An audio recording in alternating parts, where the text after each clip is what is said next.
All right, guys, we're back for another Notre Dame post-game show here at the Voice of College Football on Mark Rogers TV. I'm going to welcome in my co-host today, Ben Belden, here in a few minutes. He'll be on here shortly. I just wanted to go ahead and get things started. Obviously, Notre Dame, big win today against Wisconsin at Soldier Field in Chicago, 41-13. A lot of kind of random points at the end of the game there. Of course, that made the game probably a little bit more lopsided than it actually was. But again, Notre Dame 41, Wisconsin 13, 2 pick sixes like in the last 2 minutes to kind of pump up that score a little bit, like I mentioned. Other big news, obviously, of the game in general is Jack Cohn, Notre Dame starting quarterback, goes down to begin like late in the first half, whenever it was.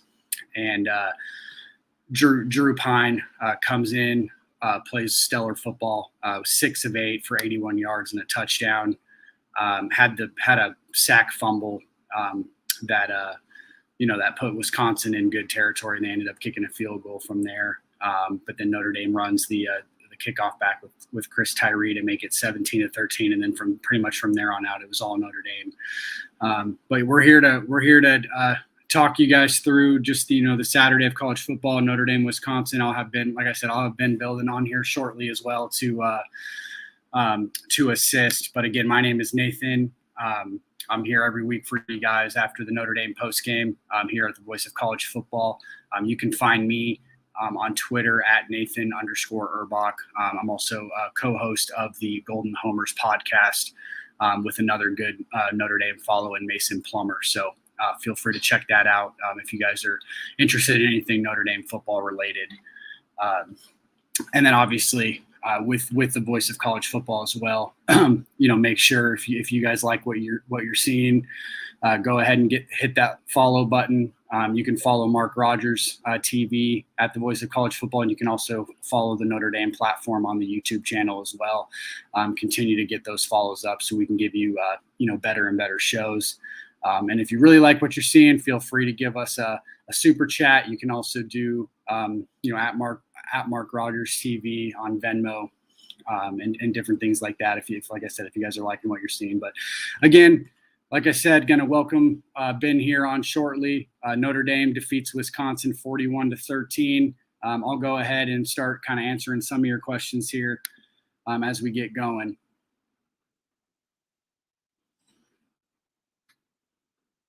All right.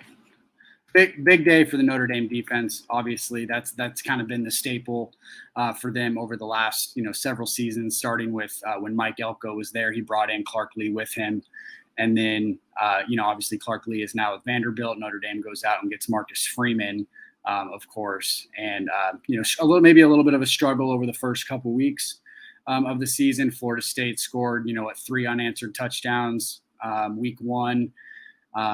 Toledo was able to move the football a little bit against Notre Dame as well.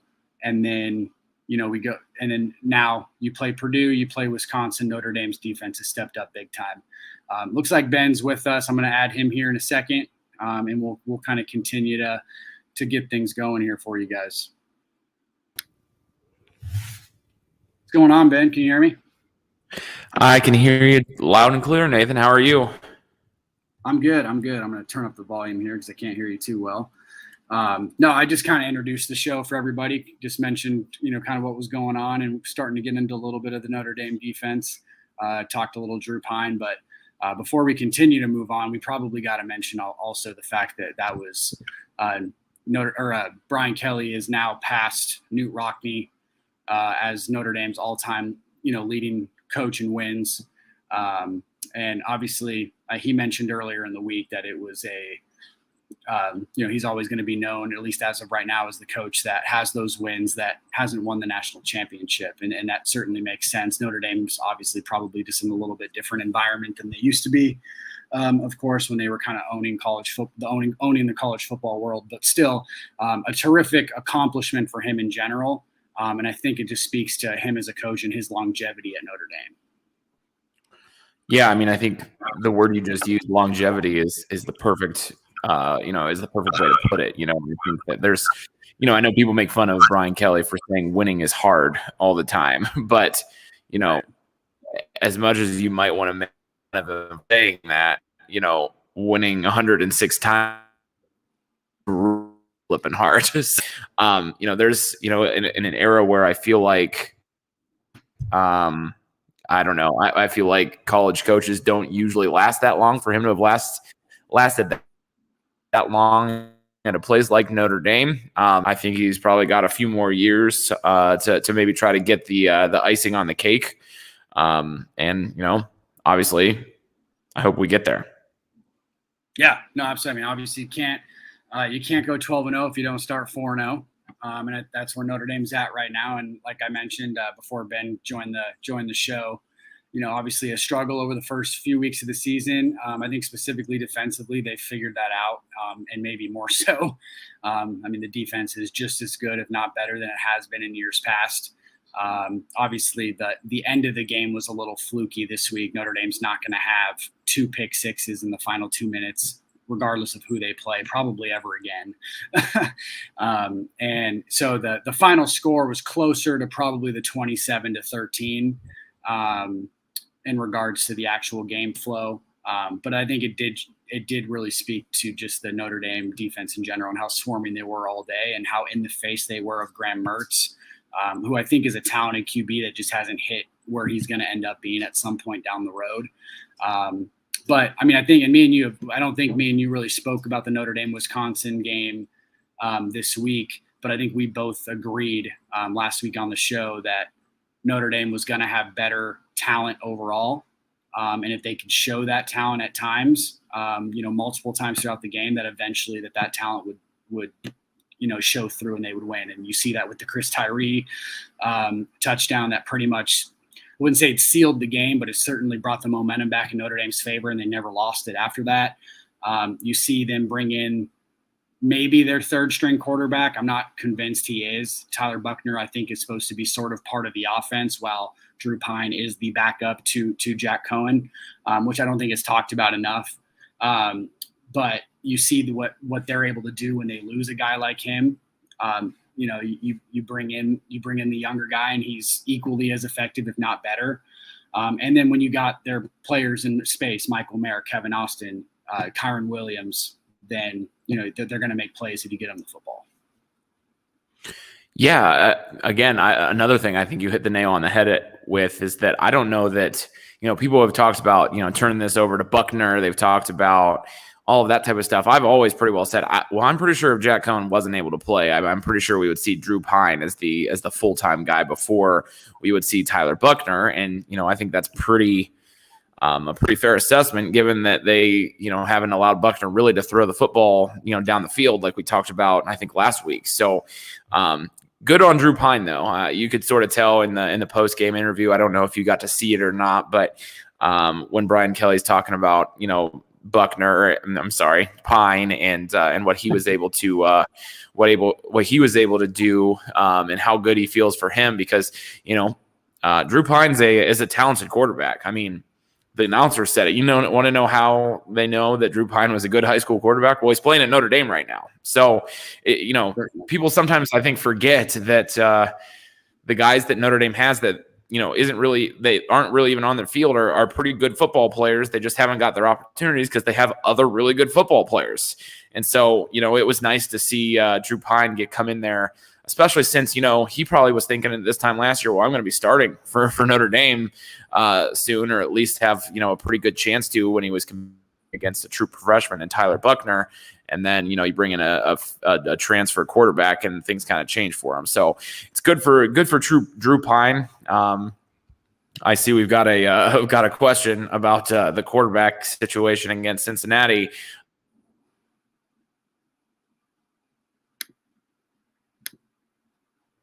Oh, might have lost you there, Ben, for a second.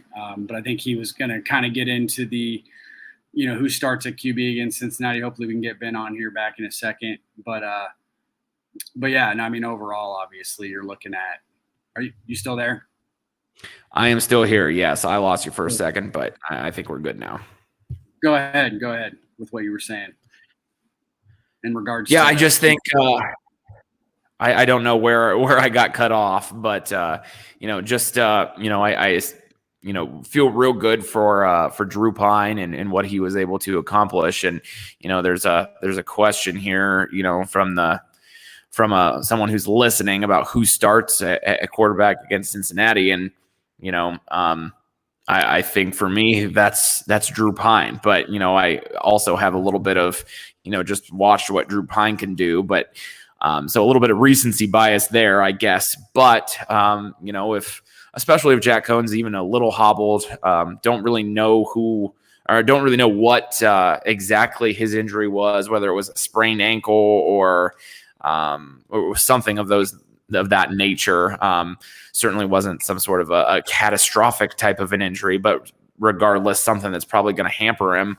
I think there's a point to be made that an injury like that honestly doesn't really hurt him that badly because he's not so reliant upon mobility. But at the same time, I continue to think that you just need somebody back there that, on the first or second play that I'm going to continue to call him Buckner, but I mean Pine was in there. Got out of the pocket, made a play, hit a guy wide open over the middle, 15-yard gain. I mean, Notre Dame needs that, I think. And I'll go back to Cohn for a second. I mean, he made a couple plays with his legs in this game that Notre Dame needed at the time that he made them too. So I don't know. Like I say, I think if Cohn's even a little bit hurt against Cincinnati, I think you got to play Pine. And certainly if things go really poorly, you can try to throw Cohn back in there. And then obviously the wild card in all this is Buckner's hamstring as well. But, if I had to make a choice right now, I mean, 15 minutes after the game ended on Saturday, who's playing next Saturday? I got to say it's Drew Pine. Yeah, I don't know how serious the injury was. It did seem fairly serious with the way that Cohn was kind of acting on the sideline a little bit, and just kind of obviously had to go into the locker room, was in the tent. I'm kind of with you on there. I would imagine that without knowing exactly the extent of Cohn's injury, that Pine will most likely start against Cincinnati. Hopefully Buckner is back and healthy and able to, like I said, throw that wrinkle into the offense. But I do think Pine certainly has a little bit more mobility overall than Cohn, which is nice. He was able to make plays outside the pocket without running, if that makes sense. And I think that's been a huge weakness of Cohn so far this year. He's been able, like you mentioned, he's been able to make a few plays with his legs, like, for 5, 6, 7, 8 yards, whatever it is. But when it comes to just kind of rolling out of the pocket and making a play on the, throwing the ball on the run, I should say, he hasn't been hugely effective doing that. And I think that was it the very first play that Pine had. It looked like he was going to try to scramble for the first down. Defense crashed in, and he found Avery Davis kind of like beneath the defense, and he was able to pick up the first down, and it looked like he already kind of had a grasp of the offense. So, I mean, I'm not going to say he's better than Jack Cohn. I don't think that that's necessarily a fair statement to make. I do think that Jack Cohn might be seeing some ghosts because of the offensive line a little bit. And that has maybe led to a few plays where it wasn't necessarily the offensive line's fault for sacks and overthrows and stuff like that. But I do think that, some fresh blood at QB maybe helped that situation a little bit because Drew Pine hadn't been put into those situations yet during games. Yeah. I think that it was very obvious that, they didn't change what they're doing when Drew Pine went into the game. I mean, you can see an obvious change in the offense and what they're trying to do when Tyler Buckner had gotten in there. But when Drew Pine went in, and they seemed pretty comfortable calling the same type of an offense that they were running with Jack Cohn. And then, we've talked about the added element of Tyler Buckner. Well, maybe there's a little bit of an added element of Drew Pine. I mean, I don't think Pine ever kept the ball if they ever ran a true read option. However, I think at least the threat of that is there for him to keep it. And I mean, he's not going to go rambling down the field and pick up 30 yards. I mean, he's not Lamar Jackson by any means, but can he can he move the chains in a 3rd and 3 type of a situation? Yeah, I think he can. So, that's another thing that I think that, Pine kind of, now that he's gotten his chance, he performed admirably. Now he's going to get, there's no way you're going to convince me that, given what happened to Jack Cohn, that he's going to be healthy enough to go out and get, first team reps starting on like Tuesday, whenever the offense is out there for like a full practice again. So Pine's going to get the reps, and certainly the momentum is going to be in his favor. Yeah. And you know what? I feel like you brought up a good point. And you mentioned it earlier, and I'm going to kind of get to another point you made as well. I was just looking at what Drew Pine, what some of his offers coming out of high school. And I think people would be a little surprised at what his offer list was. The first one that jumps off the table is Alabama. And I'm not convinced that was maybe at the very end of his recruitment. That might not have been a committable offer just based on who Alabama had already had. But the fact that that's a program that's looking at you, and honestly, you could probably stop the list right there, just knowing that one. But then you have Auburn, you got Michigan, you got Florida State, you got Miami, Oklahoma, North Carolina, Ole Miss, Penn State. The list goes on and on. The kid had several offers out of high school. And so it should come to no surprise that at the collegiate level, with it being so different than the NFL, that kids like that have had at least a year in the program specifically can come in and make plays. And that really was like the biggest point overall. And so the fact that he's 5'11", 184, or, that he's maybe the 3rd string guy, so on and so forth. I don't really think that really plays a factor in how competitive you can be when you actually get the playing time. Yeah, Notre Dame lists him as 2nd on the depth chart for a reason. They're not just doing that for lip service. I think they genuinely have felt like he's the 2nd quarterback, like you and I have both said. And if something were to happen with Jack Cohn, it was going to be Drew Pine with Tyler Buckner sprinkled in just the same way. So, and I think we're seeing that pretty obviously right now. Yeah, no, absolutely. I think, and it looks like a lot of the people on the message board here are somewhat agreeing with us that it's going to be probably the Pine Buckner show next week if Buckner's healthy to go or ready to go, and obviously Pine is certainly, at least at the present time, healthy enough to go. Knock on wood. But interesting question here, because it's interesting that I actually felt the same way throughout the game at points in time, and I tweeted it out that the offensive line is not the only problem with the sacks, and we kind of went over it here back and forth for a few minutes, but O-line is still not good. I don't want to make the excuse that it is. Tosh Baker got beat several times today, and it looked really bad when he was doing it. And they probably should have maybe gone to Joe Alt for the rest of the game, in all reality, based on how Baker was playing at times.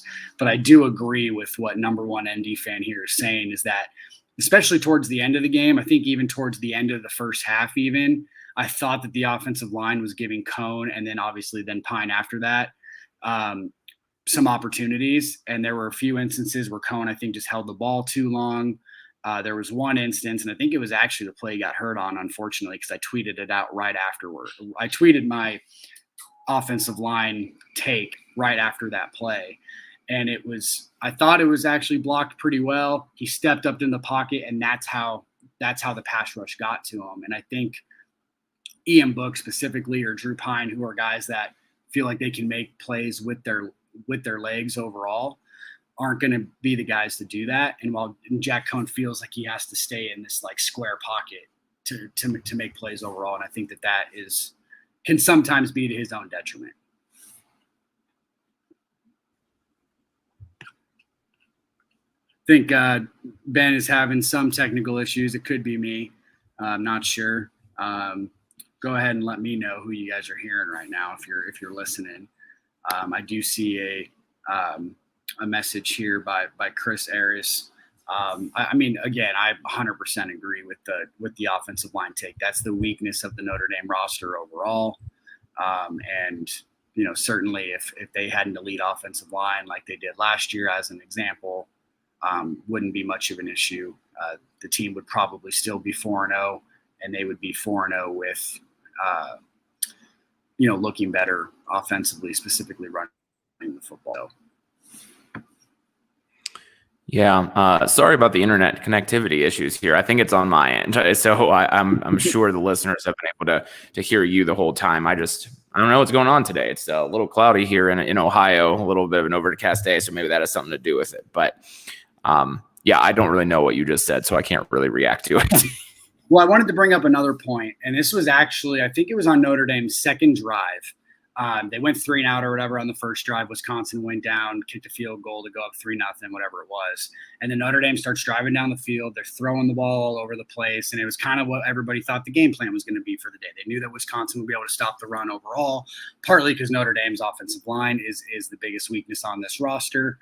And Wisconsin is obviously a terrific run defense as well. I was this close to tweeting out that people need to lay off Tommy Rees and his play calling, because it's almost impossible to call a play when you have to be essentially one dimensional. And then we get into the red zone, calls a run play, whatever, that's fine. But then on 2nd and 12 or whatever, or 2nd and goal from the 12, throws another with a kitchen. I don't know what that is. Throws another or calls another run play. Sorry about that. There was something going on the screen for a second. And all of a sudden now it's third and goal from the 12-yard line. And then it's like, okay, what are you going to do? And of course, then Dorr ends up missing the field goal after that. And so I held my tongue, did not tweet about Tommy Rees and his play calling overall. But in general, I kind of want to get your take on this, Ben. I do think it really is virtually impossible to call what most fans would consider a terrific game when you have to throw the ball 45, 50 times to make it look good. Yeah, I wholeheartedly agree with that take that, whatever happens throughout the course of a game, you're going to find 2 or 3 calls that in hindsight, you're going to be like, well, that was a terrible call. So Tommy Rees is terrible, and I sort of agree with you that, to a large degree, I think people need to lay off of Tommy Rees. Does he have a couple play calls that are questionable? Yeah, but he's trying to figure out with a pretty bad offensive line, or at least one that's playing bad. Let's put it that way.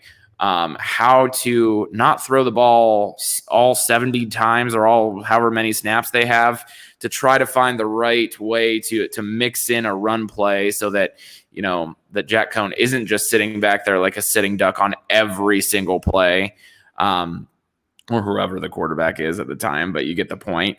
And trying to mix in throwing on first down once in a while, and then trying to mix in a run play so that you're not so completely one-dimensional, because honestly, you can't go out there and throw it on every down. It's just if that's your game plan, that's not a good one either. Right. Even if you're not gaining any running yards, you still have to run the ball just for, at the very least, to give the receivers and Jack Cohn a break, and to let that offensive line be aggressive a little bit too, even if it's not an effective aggressive, I guess, is the best way to put it. So yeah, I mean, I sort of get it. I was on Twitter, as I was less concerned with, I get that people don't like calling 2 consecutive runs there after you've thrown the ball all over the field. But I feel like after, the first negative play in that circumstance, it was like, okay, let's make sure we get points here, and not do something stupid or get Jack Cohn sacked or sacked twice or whatever the situation was. And I don't know. I guess that, it didn't work out. I mean, but at the same time, I was way more concerned with the missed field goal than I was with the play calling in that instance, even though I didn't also love the play calling, if that kind of makes sense. Yeah, and kind of going back to your point a little bit there, in that drive specifically, when Notre Dame ended up missing the field goal, I do think that Rees did an incredible job until he got down there, mixing in a few runs. I mean, I think there was one, it was a first down after they completed a big pass. Then they picked up like 6 yards on the ground. And that's exactly how you're going to get the run game going. If you gash a team 4 or 5 times in a row in the air for a team like Notre Dame, and with the offensive line in the running game right now, that's how you're going to get the running game going. Unless you have a Tyler Buckner back there who's able to, RPO you to death. But then when they got down there and then it turned into, like I said, 2nd and 12 or whatever it was, that's when I think you have to be a little bit more aggressive and trust Kevin Austin, Michael Mayer, Kyron Williams to make plays through the air for your quarterback that can get them the ball. And I thought that was frustrating. But even after that, I think overall the game plan continued to be throw the ball, run when you can. And there were a few plays here and there where they were able to specifically run the ball on short yardage situations to pick up some key first downs. They did it with the QB sneak. They did it, I think it was 4th and 1, right past the 50-yard line when Notre Dame kind of faked that they were going to, go for it. And then they called the timeout, went back to it. And Kyron Williams picked up the run. And you expect a guy like Kyron to pick up that one yard here and there just on pure talent alone. And I think Reese realizes that. And so overall, I'm not upset with the Reese play calling. At times it's a little you're questioning some things, but then again, we're also not coaches for a reason. And but yeah, that's just that 2nd and 12 one really stuck with me because I think that's a play where you run that ball on 2nd and 12, 99% of the time, it's going to look bad. And that 1% of the time, the coach is going to be able to say, you know what, see, this is why we did it. And I'd rather stick with the 99% versus the 1. Yeah, I have to wonder whether they were kind of thinking, all right, it's 2nd and 12 here. We've got a play call for, 3rd and 7, but not necessarily 3rd and 12. And so let's see if we can get him. Was it a draw play? I seem to think it was a draw play if memory serves, but see if we can hit him for a draw play, get 5 or 6 yards. Then we're set up for a call that we're really comfortable with on 3rd and 7. That's what I imagine has to be kind of the thinking there. But because otherwise there's not a whole lot of, like you kind of just alluded to, there's not a whole lot of, there's not a whole lot of reason to go run on 3rd and goal from or 2nd and goal from the 12-yard line there. Yeah, there's been a little talk here on the some of the questions. Some people are asking what we're streaming on right now. Just like last week after the Purdue game, when Ben and I came on and talked with you guys, we were on both channels, Mark Rogers, the voice of college football, and the exclusive Notre Dame postgame channel, which you're going to see me and Ben on most weeks. As long as we're available. So you can stream this right now on the Notre Dame postgame one. And if you aren't, please go ahead and like that and stream there with us on a week-to-week basis because we won't be on the main channel at all times. But as today and other days as well, you can see us on the main channel depending on when the game is. And like I said, this is the voice of college football Notre Dame postgame show. We'll be here with you guys every week. My name is Nathan. I'm the co-host of the Golden Homers podcast. Ben Belden has a podcast of his own called Under the – why can't I think of your podcast name for a second? Under the Dome. You were right. Under the Dome. Yeah. Under the Dome. I think it was because your tweet about how you wanted to change it to something going with Pine.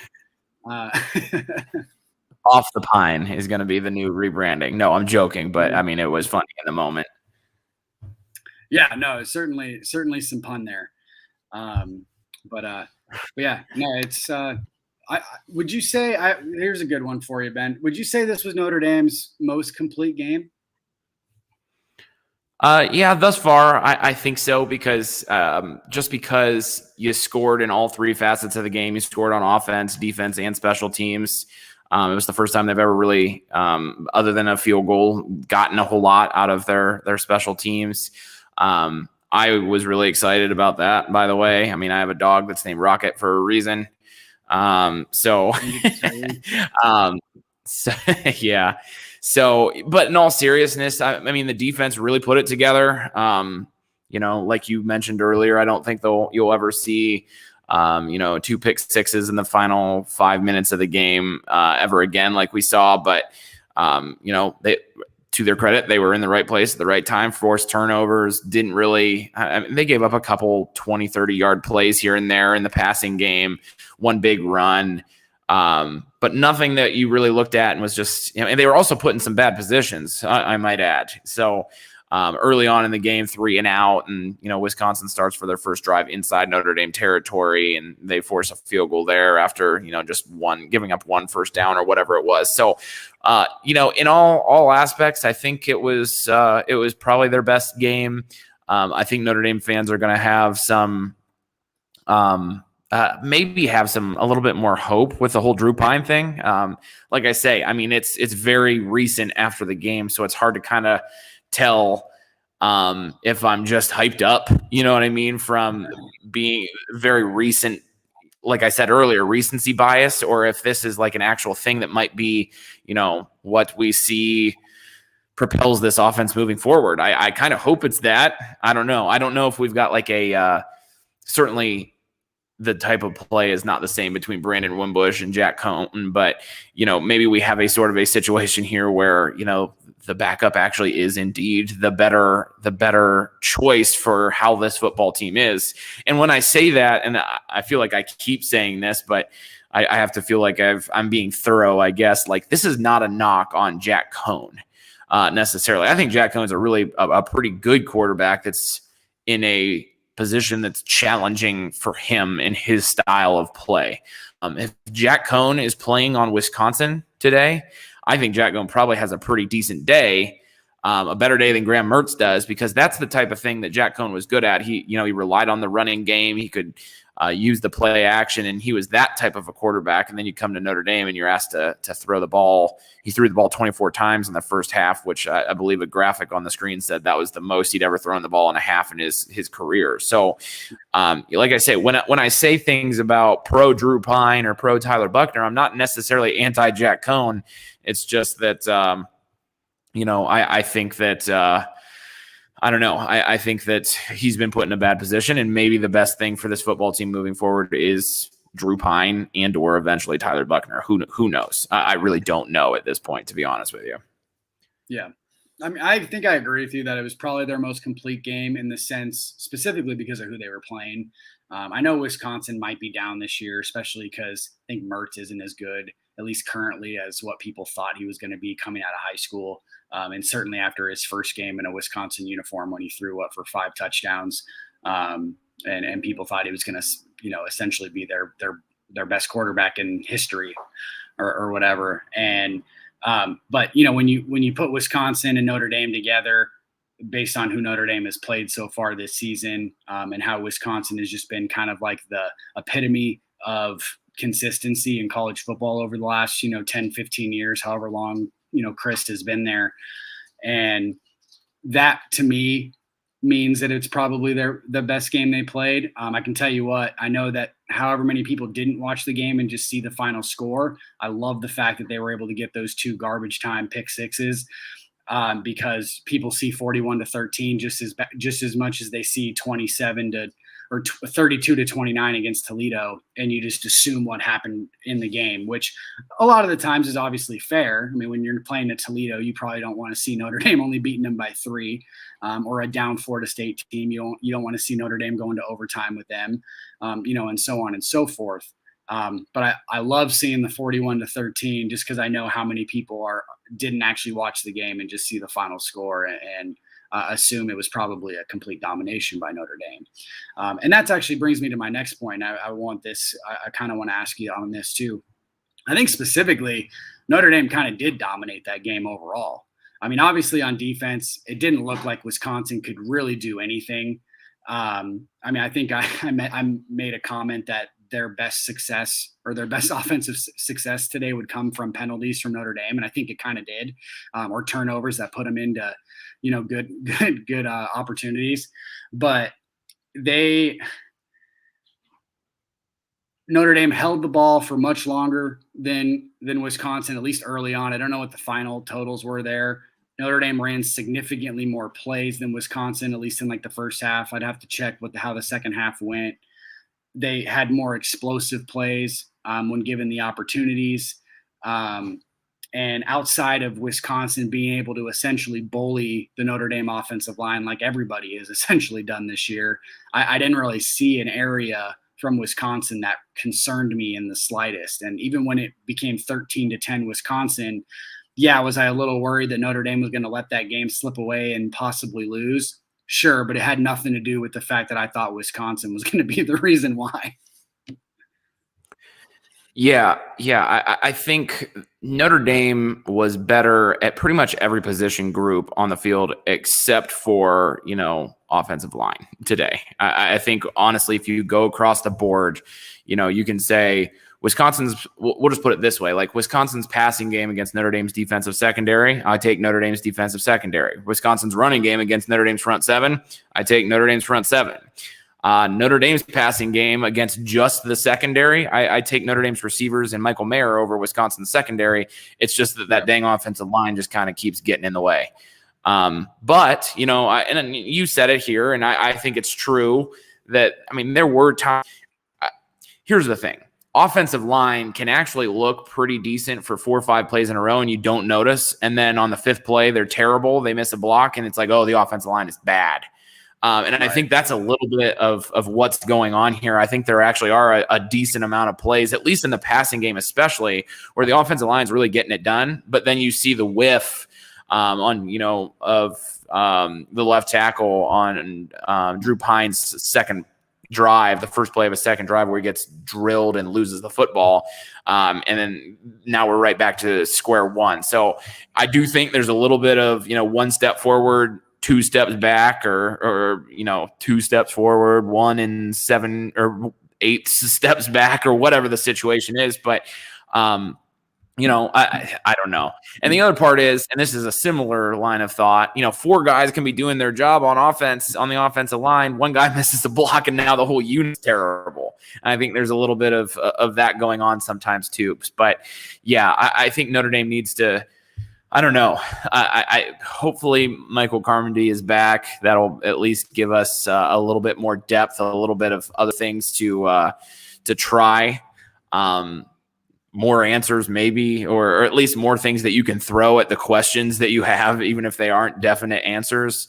But yeah, right now, like if Notre Dame has at least above average offensive line, how good this football team is.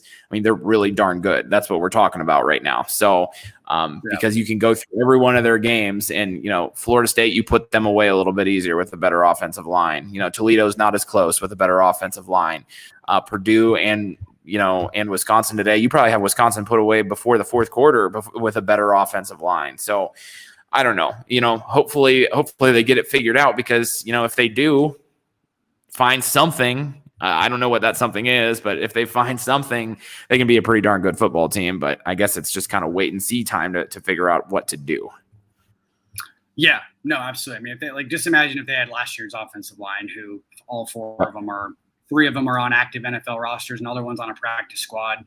I think 2 of them are starting for the teams that they're on. So, Notre Dame has proven their offensive line in the past, and they need to get back to that. I'm not sure they'll be able to do that this season, but hopefully they can somehow put the pieces together. Maybe you can get Blake Fisher back, week 8 or whatever it is, and then you finish strong. If you can kind of survive without him, like you mentioned, Michael Carmody, maybe he can, get back in and make some plays. I think they might need to make a decision on Kane Madden here soon. I don't think he's been very good overall, and I think he showed that again once today. Even with all of that, though, I kind of wanted to bring up this what SYD Irish brought up. They're kind of talking about how Jeff Quinn is not recruited at the level that Notre Dame is used to. Not sure I 100% agree with that. Jeff Quinn in general, I wouldn't say I'm his biggest fan. I think there's probably better offensive line coaches out there. With that said, you just go look at the last few cycles they've had, and I don't really want to hear the argument that, okay, they're going to come here anyway. Then why are we even discussing the offensive line coach if they're going to come here anyway from that standpoint? If they're coming, then you got to give them credit. Just like if they're not coming, you got to put the blame on him. And you look at last year's class, Blake Fisher, who was your starting left tackle as a true freshman, was a top 50 guy. Rocco Spindler, top 60 guy. You brought in Joe Alt, who's also showing some stuff as a freshman, was a 4-star guy who has NFL bloodlines that people think has elite NFL potential down the line. You stole a guy from Auburn and Caleb Johnson, who was also a 4-star offensive lineman, and then you brought in kind of a developmental guy in Pat Coogan, who I wouldn't even necessarily say is more of a developmental guy, but he's just maybe lacks the ceiling that other guys have. So that was a really, really solid 5-man class. I don't want to. I mean, we're 40 minutes in on a Notre Dame Wisconsin postgame show, and we're talking about recruiting a little bit, so I don't want to go into too much depth. But then you look at the class this year; they have another two top 200 guys and another 4-star as well. So they haven't necessarily this year's class maybe hasn't had that one elite guy, but I do think someone like Ty Chan, who is in this class coming in, and Joey Tonona specifically, I think those are guys that have really, really solid upside.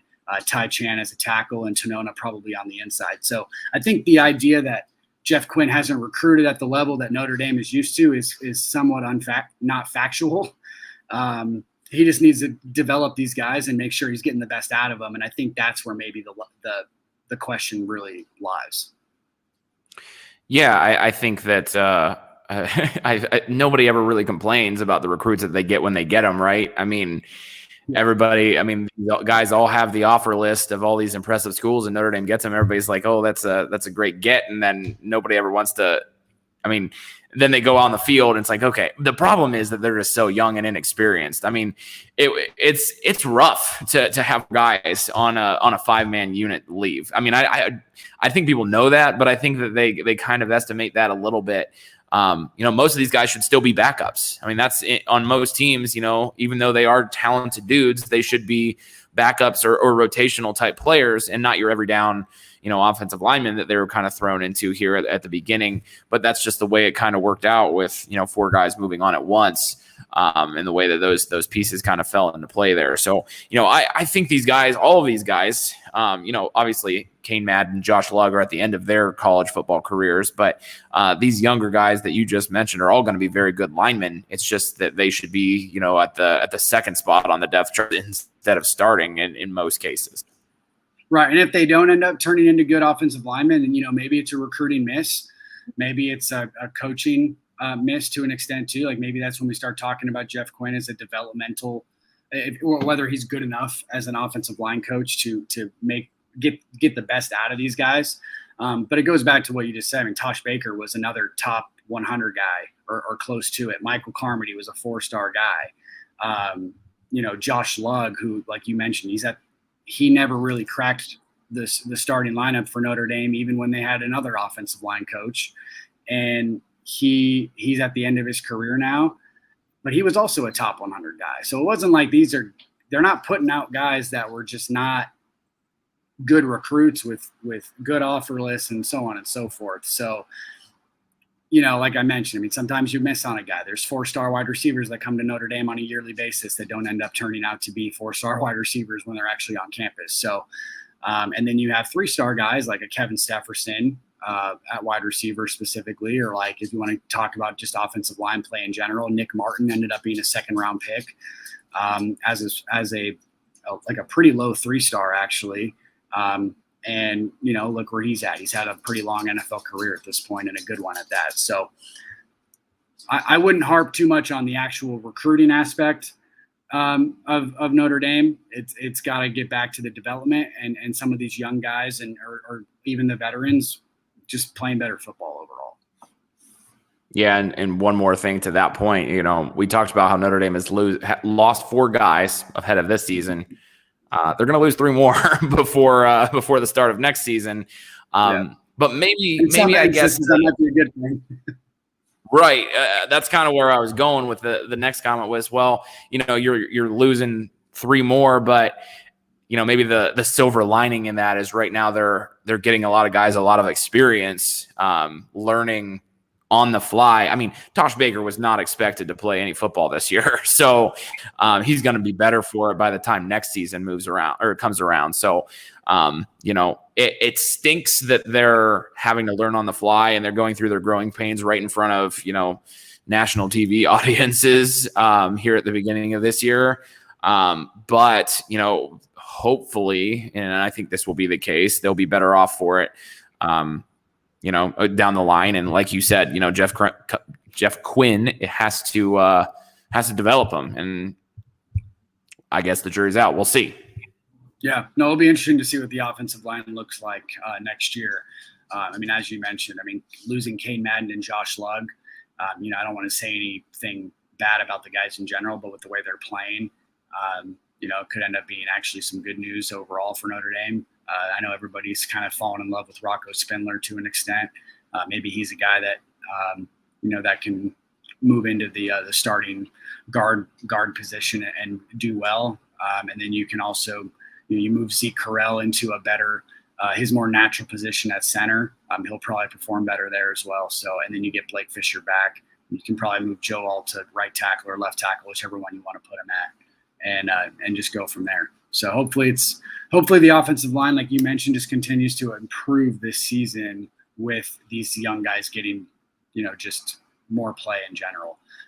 Ben, another question I wanted to ask you before we get going. We've been going for about 45 minutes, just in general, but I don't think this defense really gets enough love.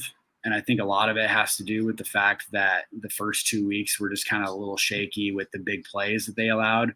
But if you take away those big plays on the first 2 weeks, the defense was outstanding overall. I think specifically against Toledo, they only allowed one offensive touchdown in general.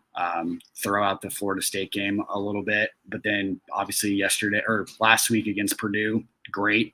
This week against Wisconsin, that might have been the best defensive performance I've seen out of Notre Dame in a long time, just overall. With the attack, I should clarify that Clark Lee was terrific in the sense that he, especially like in the second half of games, he made so many adjustments, and he had like this bend but don't break defense. The Freeman scheme lends itself to more turnovers because it's attacking. He puts his playmakers like Kyle Hamilton and Cam Hart in good positions to make plays on the football. Where Clark Lee, I think, just wanted to kind of extend the game because he knew the offense specifically was going to be able to run the ball down people's throats in years past. And he knew that if Notre Dame held the ball for longer than the other team, they were probably going to win. So I don't think this defense, because of those first couple weeks, are really getting enough credit. And I kind of want to get your thoughts overall on that. Well, what I was kind of thinking about as you said some of that, like I would encourage people to, a lot of fans just kind of casually watch, and I get that. But I would encourage people to like pick a guy or two and watch him at some point on any given play and tell me who on Notre Dame's defense is doing a bad job. And in all seriousness, like you see Isaiah Foskey, pick up, was it 2.5 sacks against Toledo, I believe, or I can't even remember which game it was at this point, but that's you see him coming off the edge. But I'm telling you today, in a couple of different times, he was the guy that he didn't get credited for a tackle, but he set the edge, pushed the guy back in and closed up that hole, and then allowed J.D. Bertrand or Drew White or whatever to come on up and make the tackle. There's a lot of nuanced little things like that go on. Jason Adamilola inside, he's my favorite player to watch on this defense, I think, on the defensive line. He's tremendous, and he doesn't get talked about enough. Myron Tungavailoa, I love watching him as well. And then today, you saw Cam Hart basically intercept 2 identical type passes. And one, he got called for interference, which I did not necessarily think was maybe the right call, because in my opinion, he's just going to the ball, and the offensive player ran into him regardless though. But when you think about what that took, that's a scouting thing. People want to talk about Marcus Freeman. Is he a good coach? Is he not? Well, he saw something on film that, the outside, and even the broadcast said it, the outside receiver for Wisconsin, runs this dig route whatever percentage of the time. So sit on it, be ready. And Cam Hart took advantage of that, and give Cam Hart just as much credit for having the guts to go, jump that pass, because if it's a double move, then he's toast. But I don't know. So there's a lot of things going on this defense, and a lot of good wrinkles too. There was a play against Purdue where I don't know if people caught it or not, where Tagovailoa Mosa is actually, and Foskey like switched places on the defensive line and did a little twist that got Myron to the quarterback. I mean, there's just a lot of little nuanced things that I don't think that people always see. But because I, however many years ago, started to try to put my analytical Notre Dame football hat on and just be just a little bit more than a fan, I try to watch some of these things. I rewind just about every play.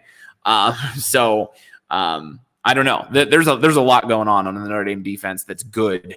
That you can see them continuing to add wrinkles in, which is the most exciting part of it. Yeah, and I think that's where me and you disagree with what Sean Garner's saying here with don't judge the Notre Dame defense by today's performance because Wisconsin's bad.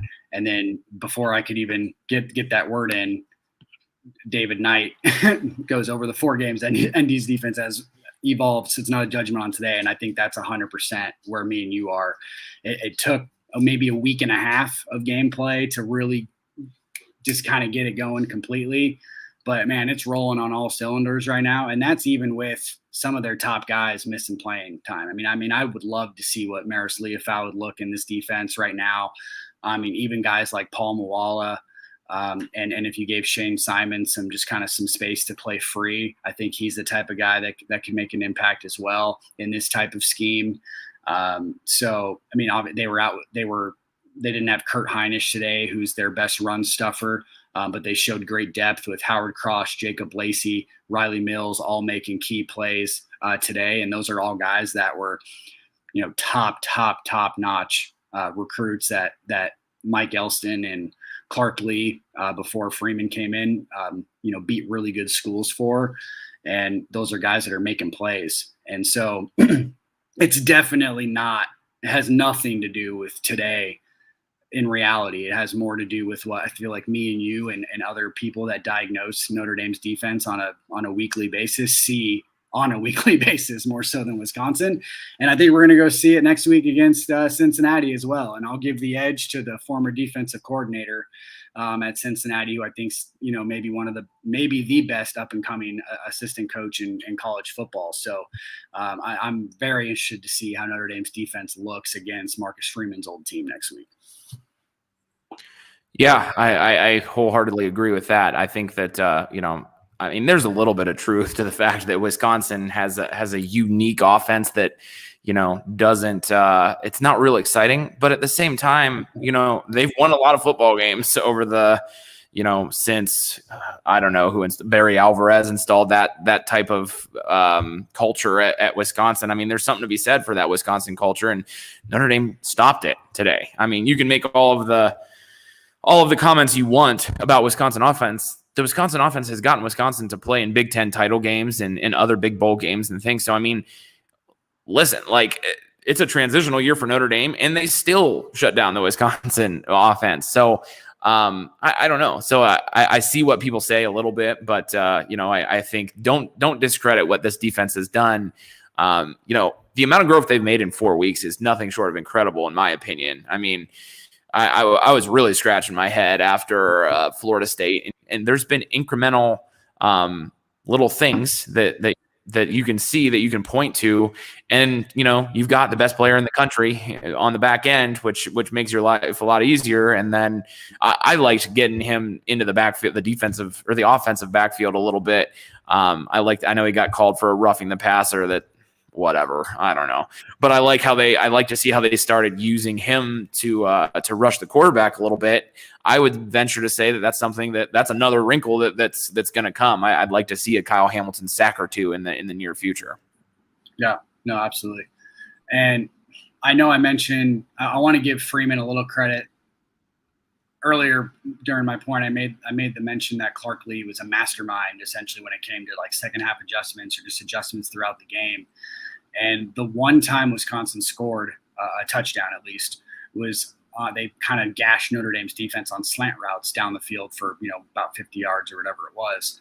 And then where's that second Cam Hart interception was on a slant route. And that was before the 2 turnovers that kind of made the score the way it was. But then you saw those adjustments from Marcus Freeman today And I think that was the first time I really noticed actual in-game adjustments from him that turned into positive plays for the Notre Dame defense. I think in general, obviously Notre Dame's going to out-athlete a lot of teams they play on defense just because their defense overall is so talented.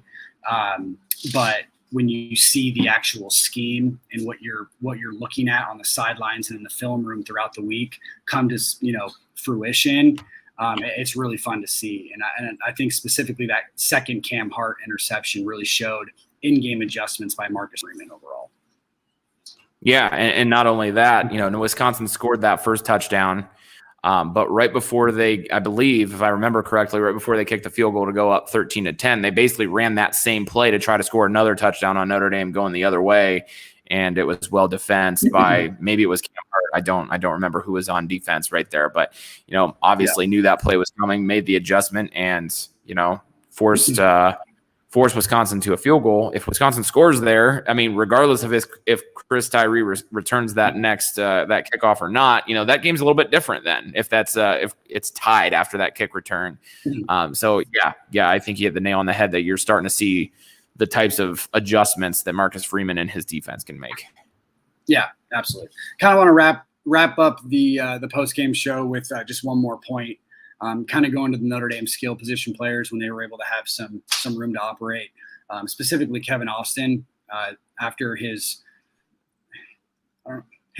bad performance last week, probably both on him and Jack Cohn a little bit on some overthrows and whatever. But I think there's a few plays that Kevin Austin also left out on the field, and I think PFF Pro Football Focus actually listed him as Notre Dame's worst player last week. So there was certainly some things he could have done better. But this week, obviously ultra involved, had the 2 touchdowns. The first touchdown was a terrific catch that I'm glad was not overturned because I think it was very, very obvious that he got 3 or 4 steps in there. And then the ball was ripped out for what would have been a fumble if it wasn't in the end zone, and it would have went out of bounds or whatever. But that's exactly what it was. It was a fumble, not an incomplete pass. And then I think there was one specific play, and it was when the game was still fairly close. I think it was when Notre Dame went up 24-13. It was on the same drive, and Pine hit him on a 3rd down completion that was a little low. Pine was about to get sacked, so he got it out quick enough, and Kevin Austin was able to not only catch it low, but still get the foot in bounds. And it was just that's a catch that, not a lot of guys make. And maybe Kevin Austin doesn't make that same reception last week against Purdue, just with the way the game was going and his confidence was down. But this was a nice bounce back game for him. And I think he really showed how dynamic he can be, and possibly even how, maybe he could be a 1st or 2nd round pick, if not this year, but next year in the NFL draft. Yeah, I think he's showing his versatility is kind of what you're kind of getting at. He can be the big play guy, but he can also be the guy that gets the shoestring catch for 6 yards on 3rd and 5. I think that's a very fair assessment.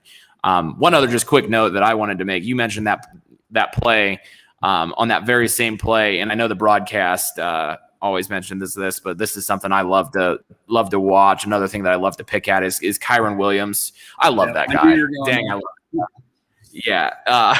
Just the way he's not getting the rushing yards. I know he's scored a couple of times and he's gotten those accolades, but it doesn't really seem to matter for him. But both him and Chris Tyree had tremendous pickups, blitz pickups, and in the passing game as well. And I just think that speaks volumes to both of them that, like I say, the running game isn't what it needs to be. They're not getting that glory, but they're doing the dirty work to help this team win. I think, and like I say, in particular, we've seen it from Kyren.